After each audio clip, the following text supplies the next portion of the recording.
Hey there, welcome to Farmcraft. In my last video, I took this 1952 Johnson Outboard that had been sitting for almost 50 years.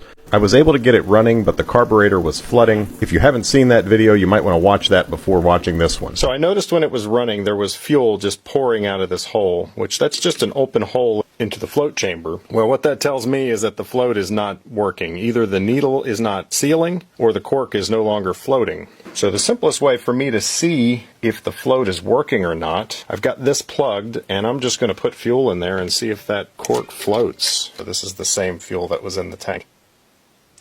And it is floating. It might not be floating enough.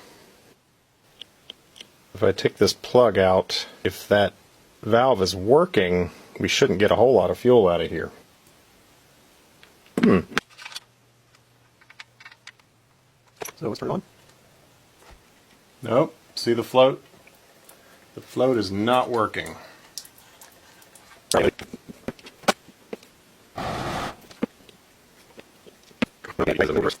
And here's our needle. Come out the other side. Okay. But here's the issue. That is the seat that this needle is seating against. You can see that it's tapered there on the end. So when that's in a vertical position and it floats up, it seals against that surface down in there. Well, that surface is not replaceable. That is part of the carburetor. I am going to use some valve lapping compound. I'm going to try to lap this in so that it will seat well against that. Basically, you grind the two surfaces together until you get them running so true that it will seal. Common thing to do with valves. I don't think so common to do with float valves, but like intake and exhaust valves.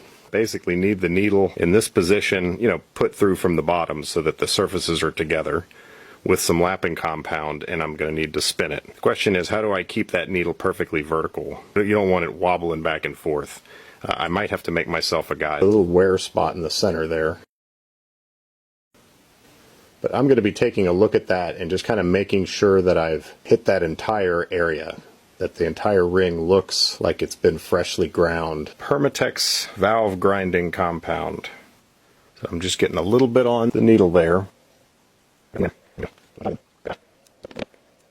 So I've got the needle with pliers now, and I'm just gonna kind of back and forth. What do you think? Is this gonna work, guys? Some mechanic's probably out there yelling at the computer about what an idiot I am. He's probably right. Doesn't look as smooth and polished as I would expect. The stuff's fairly coarse. I'm not sure it's fine enough for a needle valve seat, to be honest. I may try some buffing compound and see if that doesn't do better.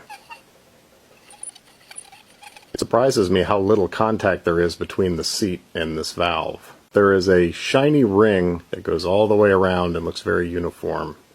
And that's what I made with the buffing compound, and I think that's going to seal. I want to clean that seat out really well because I don't want any of that abrasive staying in there.